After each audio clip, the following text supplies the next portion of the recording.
We begin today's show in Atlanta, Georgia, where Donald Trump has announced he'll turn himself in at the Fulton County Jail Thursday.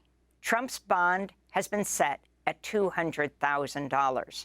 This all comes a week after Trump and 18 co-defendants were indicted by a grand jury for running a criminal enterprise to overturn the 2020 election in a case brought by Fulton County District Attorney Fani Willis. Trump has now been indicted 4 times since late March.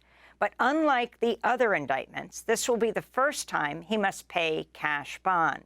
It'll also be the first time cameras will be allowed in the courtroom.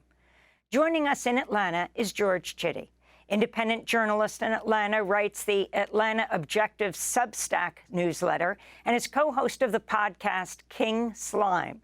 He was recently subpoenaed to testify before the Fulton County grand jury in the Trump investigation, but did not end up testifying.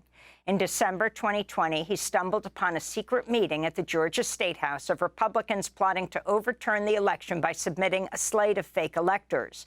George Chidi has also reported on the dire conditions inside the Fulton County Jail, where 15 people died last year, including Lashawn Thompson, who was eaten alive by insects and bedbugs in his cell. George Chidi's recent piece for Atlanta Magazine is headlined "The Real Behind the Wall," a look inside the infamous, deadly Fulton County Jail. George, welcome to Democracy Now! It's great to have you with us. Before we go to why you were subpoenaed and you're stumbling on that fake electors meeting, let's talk about where President Donald Trump is turning himself in on Thursday. The Fulton County Jail that you've investigated so well. Explain what this jail is all about, why it is so notorious. So it's notorious in part because a lot of people are getting killed in it. Before the pandemic, the jail might have 2 or 3 deaths in a year. Last year there were 15, and they're up to 7 this year, 4 in the last 30 days. The conditions are terrible. The infrastructure is falling apart, and the infrastructure is actually difficult to repair because repair people are afraid to go in because the level of supervision isn't safe in their opinion. The medical services provider pulled out and had to be dragged back in by the county. They have a tremendous staffing problem, which is sort of emblematic of what's going on in law enforcement in general. But in Fulton County, it is an acute problem that is getting people killed. But George, isn't the responsibility for the conditions in the jail a responsibility of the local government in Atlanta, which is largely a Democratic administration?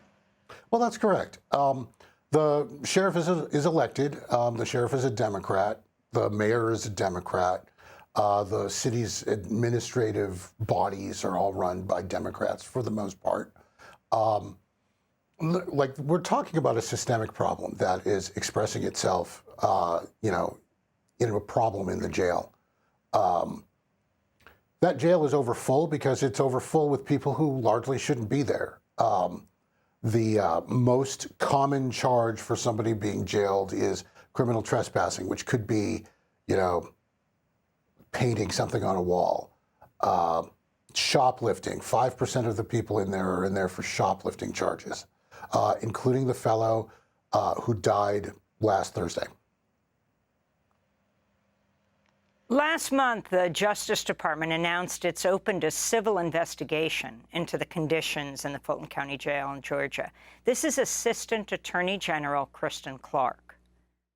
We will examine living conditions in the Fulton County Jail, access to medical care and mental health care, use of excessive force by staff, and conditions that may give rise to violence between people incarcerated at the facility. The investigation will also examine whether the Fulton County Jail discriminates against incarcerated people with psychiatric disabilities. The people incarcerated in the Fulton County Jail are predominantly people of color, with data showing 87% of the jail population is Black. If you can talk about Lashawn Thompson, who people may remember how he died, but the horror that for the country somewhat blew open or put Fulton County Jail on the map. Again, the place that President Trump is going to turn himself into on Thursday. George. Gotcha. So Lashawn Thompson was found face down in the toilet in his cell, and he was covered in insects, lice. The people have described him as exsanguinated. That's not exactly correct. That's a bit of hyperbole.